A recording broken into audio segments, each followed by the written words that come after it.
घर में जन्मे बच्चे का चौथे महीने में कौन सा संस्कार होता है? कृपया विधि भी बताएं। तो 3 मास का जब बालक होता है उसमें चेतना आ जाती है जब चौथे महीने में प्रवेश करता है, तो उस समय उसको उसमें ज्ञान तत्व का प्रकाश हो जाता है। उसको अब तक जो अज्ञान में रहता है तो उसको अपनी जानकारी होती है, मैं भी कुछ हूँ, मैं भी हूँ, अहम की उसको अनुभूति होने लग जाती है। यही है परम चेतना। और जब चेतना गर्भ में बच्चे की बहिरंग चेतना अर्थात बाहर का वो अनुभव करने लग जाता है सुख दुख आदि का, तो उस समय सबसे पहले हम बच्चे को प्रसन्नता दें और उस गर्भस्थ शिशु को सुख दें, उसका स्वागत करें। तो कैसे करेंगे?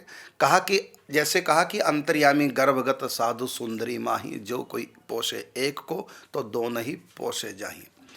तो स्त्री के गर्भ में जो शिशु पल रहा है तो माँ की सेवा करने से शिशु तक वो सेवा पहुँच जाती है।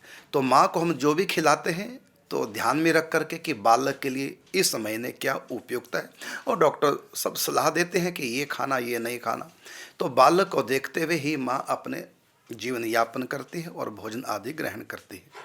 तो बच्चे को ध्यान में रखते हुए इसी प्रकार हम भी चौथे महीने जब उनकी चेतना प्रकट होती है, बहिरंग होती है, तो उस समय हम माँ को प्रसन्नता दें, माँ को भोजन कराएं, माँ को सुंदर वस्त्र आदि दें, जिससे कि माँ प्रसन्न हो और माँ की प्रसन्नता बालक के ऊपर पहुँचती है। और बालक प्रेमिल स्वभाव का होता है, अच्छे स्वभाव का होता है। तो चौथे महीने हम क्या करें? ये संस्कार आपने पूछा कैसे किया जाता है। उस समय स्त्री स्नान करके और उसको नए वस्त्र धारण कराने के लिए दें। स्त्री नए वस्त्र धारण करें और उसके बाद उनका श्रृंगार करें, और जिससे कि उनको प्रसन्नता हो, और कोई ना कोई ऐसी वस्तु श्रृंगार में उनको अवश्य दे जो उनके पास पहले ना हो। एक नई चीज़, कोई अंगूठी बनवा दी, गले का हार बनवा दिया, या और जो भी उनको पसंद है श्रृंगार, वो श्रृंगार उनकी झोली में डालें या पहनाएं। और दूसरा, शुभ का मंगल का प्रतीक नारियल होता है, तो हम उनकी झोली में नारियल डालें, सुंदर वस्त्र डालें और खेल खिलौने डालें, और साथ में खाने पीने की चीज़ें, फल आदि, मिठाई आदि उसकी गोद में ऐसे करेंगे, और सब के सब उनको गोद में कुछ ना कुछ परिवार वाले डालते रहें, और जिससे कि उनको प्रसन्नता हो और अच्छी वस्तु बच्चे को लक्ष्य करके। बच्चे को भोग कैसे लगाएंगे? जो गर्भ में है तो माँ को भोग लगाओ तो बच्चे के पास पहुँच जाता है। और ये इस प्रकार हम माँ को संतुष्ट करते हैं और पुष्ट करते हैं, और वो सब संतुष्टि और वो पुष्टि बालक के पास पहुंचती है। इसलिए वो प्रसन्नता बालक के पास पहुंचती है, तो बालक का फिर पूरे परिवार के साथ अच्छा संबंध जुड़ जाता है, एक प्रेम का संबंध जुड़ जाता है। सूक्ष्म तरंगे बालक के पास पहुंचती हैं।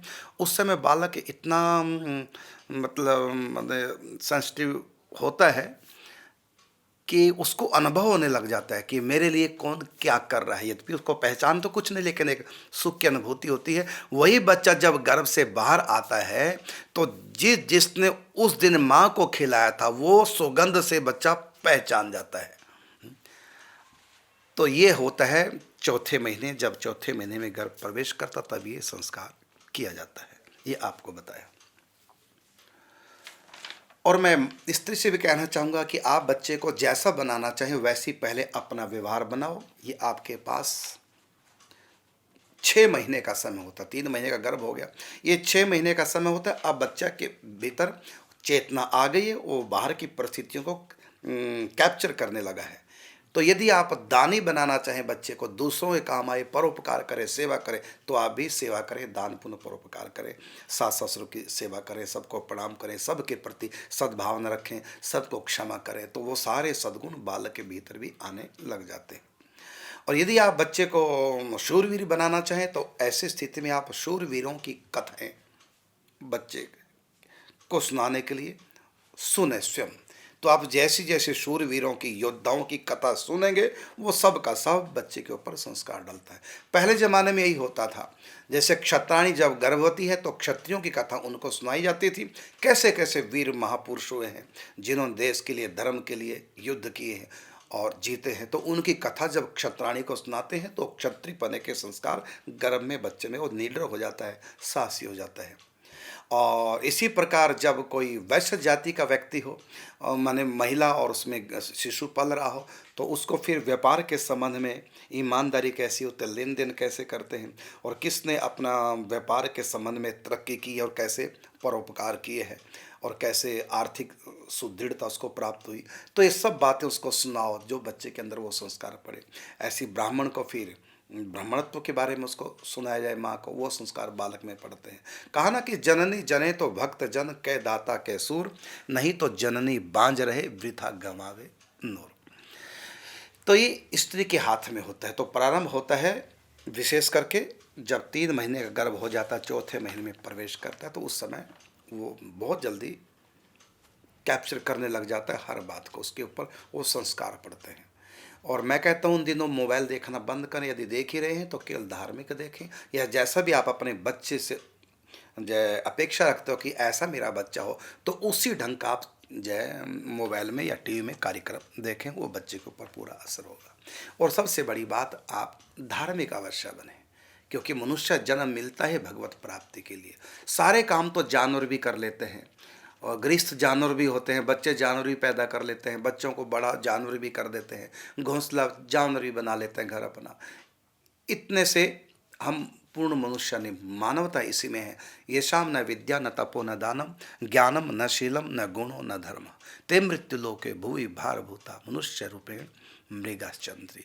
विशेषकर हम भागवत जी का 10वें स्कंद का पाठ अवश्य करें। भगवान श्री कृष्ण की लीला है। यदि आप राम उपासक हैं, बच्चे को राम उपासक बनाना चाहें, तो रामायण का पाठ प्रतिदिन करें, राम कथा सुने। भक्तिवान जरूर होना चाहिए, क्योंकि जो सच्चा भक्त है वही सच्चा क्षत्रिय हो सकता है, जो सच्चा भक्त है वही सच्चा ब्राह्मण हो सकता है, जो सच्चा भक्त है वही सच्चा व्यापारी हो सकता है, जो सच्चा भक्त है वही सच्चा सेवक हो सकता है। इसलिए धार्मिक अपने बच्चों को हम अवश्य बनाएं। तो ये हमारे हाथ में।